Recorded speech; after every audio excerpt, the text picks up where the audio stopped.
اب آتے ہیں اس حملے کے اندر ان اثرات کی طرف جو پہلے 15 سیکنڈز میں شروع ہو جاتے ہیں۔ اصل اور بھیانک موت تو دھماکے کے بعد شروع ہوتی ہے، جسے ہم ریڈیشن یا ایٹمی تابکاری کہتے ہیں۔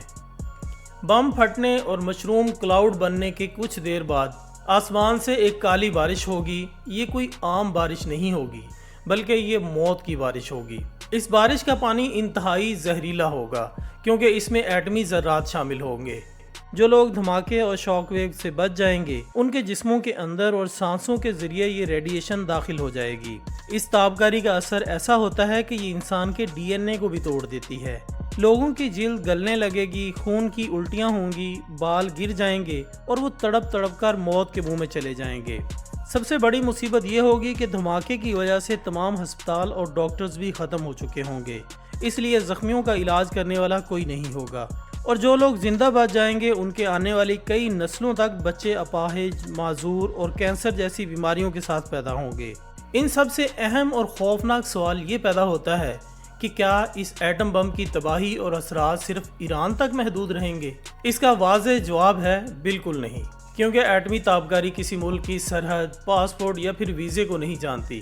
ہوا کے رخ کے ساتھ یہ زہریلے اور تابکار بادل پڑوسی ممالک کا رخ کریں گے اور پوری دنیا کو اپنی لپیٹ میں لے لیں گے۔ اگر ہوا کا رخ مشرق کی طرف ہوا تو ایران کے بالکل ساتھ جڑے پاکستان اور افغانستان کے سرحدی علاقے اس تابکاری کی زد میں آ جائیں گے۔ ان ممالک کی ہوا زہریلی ہو جائے گی، کھیتوں کی فصلیں تباہ ہو جائیں گی، پانی پینے کے قابل بالکل نہیں رہے گا اور لاکھوں لوگ کینسر جیسی بیماریوں کا شکار ہو جائیں گے۔ اور اگر ہوا کا رخ مغرب یا جنوب کی طرف چلا گیا تو عراق، سعودی عرب، متحدہ عرب امارات، قطر اور کویت جیسے ممالک بھی اس کی جان لیوا اثرات سے نہیں بچ سکیں گے، یعنی پورے مڈل ایسٹ میں زندگی ایک عذاب بن جائے گی۔ اس جانی اور ماحولیاتی نقصان کے علاوہ اس ایٹمی حملے کا پوری دنیا پر ایسا معاشی اثر پڑے گا کہ گلوبل اکانومی یعنی عالمی معیشت چند گھنٹوں میں کریش کر جائے گی۔ دوستو، جیسا کہ آپ جانتے ہیں کہ ایران کے پاس آبنائے ہرمز نامی ایک سمندری راستے کا کنٹرول ہے، جہاں سے دنیا کا سب سے زیادہ اور اہم ترین تیل گزرتا ہے۔ ایٹمی حملے کے بعد یہ راستہ مکمل طور پر بند ہو جائے گا اور دنیا بھر میں پیٹرول اور ڈیزل کی سپلائی تقریباً رک جائے گی۔ اس کا نتیجہ یہ نکلے گا کہ تیل کی قیمتیں آسمان کو چھونے لگیں گی۔ جب تیل مہنگا ہوگا تو دنیا کی ہر چیز، چاہے وہ کھانا ہو، دوائیاں ہوں یا ٹرانسپورٹ، سب کچھ مہنگا ہو جائے گا۔ مہنگائی کا ایک ایسا عالمی طوفان آئے گا کہ غریب اور ترقی پذیر ممالک میں لوگ بھوک اور فاقوں سے مرنے لگیں گے۔ دنیا بھر کی سٹاک مارکیٹیں ڈوب جائیں گی اور کروڑوں لوگ اپنی نوکریوں سے ہاتھ دھو بیٹھیں گے۔ لیکن بات صرف یہیں تک محدود نہیں رہے گی۔ سب سے زیادہ خوفناک بات یہ ہے کہ روس اور چین، جو بین الاقوامی سطح پر ایران کے بہت قریبی اتحادی اور دوست مانے جاتے ہیں، وہ اس امریکی حملے پر خاموش تماشائی نہیں بنے رہیں گے۔ اگر امریکہ نے ایران پر ایٹم بم گرایا تو روس اور چین اسے اپنے وجود کے لیے بھی خطرہ سمجھیں گے اور یہ سیدھا سیدھا تیسری عالمی جنگ کا اعلان ہوگا۔ روس کے پاس اس وقت دنیا میں سب سے زیادہ ایٹمی ہتھیار موجود ہیں۔ اگر روس نے جوابی کارروائی میں امریکہ یا اس کے یورپی اتحادیوں پر اپنے ایٹمی میزائل فائر کر دیے تو دنیا کا کوئی بھی اینٹی میزائل سسٹم انہیں نہیں روک سکے گا۔ ایک ایٹم بم کے جواب میں جب درجنوں ایٹم بم چلیں گے تو دنیا میں اتنی بڑی تباہی مچے گی کہ جس کا ہم خواب میں بھی تصور نہیں کر سکتے۔ اسے بین الاقوامی تعلقات کی زبان میں میوچلی ایشورڈ ڈسٹرکشن یعنی MAD کہا جاتا ہے، جس کا مطلب یہ ہے کہ اگر تم مجھے مارو گے تو میں بھی تمہیں زندہ نہیں چھوڑوں گا، اور نتیجہ یہ نکلے گا کہ دونوں ہی ختم ہو جائیں گے۔ ایٹمی جنگ کے بعد زمین پر اتنی دھول اور دھواں چھائے گا کہ سورج کی روشنی زمین تک نہیں پہنچ سکے گی، جسے نیوکلیئر ونٹر یا ایٹمی سردی کہا جاتا ہے۔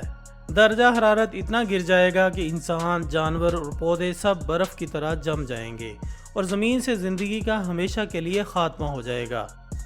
حقیقت یہ ہے کہ امریکہ کے پاس ایٹم بم تو موجود ہے اور وہ فوجی طاقت میں بھی سب سے آگے ہے، لیکن کسی بھی ملک پر ایٹم بم گرانا اتنا آسان نہیں جتنا ویڈیو گیمز یا ہالی ووڈ کی فلموں میں نظر آتا ہے۔ دنیا بھر کے لیڈرز، چاہے وہ کتنے ہی غصے میں کیوں نہ ہوں، اس بات کو اچھی طرح جانتے ہیں کہ ایٹمی جنگ میں کوئی بھی فاتح نہیں ہوتا اور نہ ہی کوئی جنگ جیتتا ہے۔ اس جنگ میں صرف اور صرف تباہی ہوتی ہے۔ اس لیے چاہے حالات کتنے ہی خراب کیوں نہ ہو جائیں، امریکہ ایران پر ایٹم بم گرانے کا فیصلہ کرنے سے پہلے 1000 بار سوچے گا۔ دوستو آج کے دور کی جنگیں معاشی پابندیوں، سائبر حملوں اور پراکسی وارز کے ذریعے لڑی جاتی ہیں، کیونکہ ایٹم بم کا استعمال پوری انسانیت کے لیے خودکشی کے برابر ہے۔ لیکن پھر بھی آج کے دور میں جہاں لیڈرز کے فیصلے اور ان کا موڈ لمحوں میں بدلتا ہے، کچھ بھی 100% یقین سے نہیں کہا جا سکتا۔ جب تک دنیا میں یہ ایٹمی ہتھیار موجود ہیں، تب تک دنیا کے سر پر تباہی کی تلواریں لٹکتی رہیں گی۔ تو دوستو اس ہولناک منظرنامے کو جاننے کے بعد اس بارے میں آپ کی کیا رائے ہے؟ کیا آپ کو لگتا ہے کہ امریکہ اور ایران کی یہ موجودہ کشیدگی کسی ایٹمی جنگ میں بدل سکتی ہے، یا یہ سب ایک دوسرے کو ڈرانے اور دباؤ میں لانے کی حد تک محدود رہے گا؟ اگر خدا نہ خواستہ کبھی ایٹمی جنگ چھڑ گئی تو پاکستان اور ہمارے اس پورے خطے کا کیا بنے گا؟ اپنی قیمتی رائے اور اپنے خیالات کا اظہار کمنٹس کی صورت میں لازمی دیجیے گا۔ تو دوستو یہ تھی ہماری آج کی ویڈیو۔ انشاءاللہ بہت جلد ہم دوبارہ حاضر ہوں گے ایک اور اچھی سی ویڈیو کے ساتھ۔ تب تک کے لیے اجازت دیجیے گا۔ اللہ حافظ۔